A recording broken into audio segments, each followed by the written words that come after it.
қызметкер. Жеке куәлігіңізді көрсетіңізші. Жеке куәлігімді не үшін көрсетуім керек сізге? Паспортный режим ба қазір Кім бізде? екеніңізді көрейік. Так, мынандай деп. Қабылов Серік Ерболсынұлы, да? Аха. Менің атым Ерболат. Мен жеке куәлігімді көрсетуге сізге міндетті емеспін біріншіден. Себебі біздің Қазақстанда қазір паспортный режим емес. Сол себепте сізге. Себеп бар ма? Мен нарушение жасап тұрмын ба? Нарушение бар ма менде? Мен обращать етіп тұрсыз ғой. Обращать етіп тұрмын. Мен сізге сұрақ қойдым. Сіз қазір өзіңіз нарушениемен тұрсыз да? Остановкаға дейін 30 метр деп тұрсыз ба? Рұқсат етілмейді. Дұрыс па? Остановка емес. Қалай? Перекрестиктан. Мен сізге остановка деп сұрақ қойдым. Сіз остановка деген жоқ. Аялдамаға неше метр жерге тұруға болады, неше метр жерге тұруға болмайды. Аялдама мына жақта. Иә, сол жақта.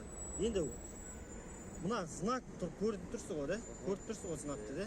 Осы знакқа дейін және кейін аялдамаға тұруға рұқсат етпейді. Неше метр деп сұрақ қойып тұрмын да сізге. Остановка деп отырмын ғой мен. Остановка аялдама ғой. Перекрестие зерттейтін болсаңыз, бері қарай 30 метрге дейін. Аха, енді остановка аялдаманы айтасыз ба? Міне аялдама. Аха, неше метр? Қай жер неше метр? Тұруға рұқсат етілмейді. Аялдама ол отдельно. Отдельно, сол отдельно аялдаманы айта қойыңызшы маған. Аялдама ішінде тұра алмайсыз. Серік мырза, былай ғой. Аялдамаға дейін, аялдамада тұруға неше метр жерге рұқсат етілмейді. Ё-майо, соны зорға айттыңыз ғой. Қалай зорға Ұмытып қалдыңыз ба?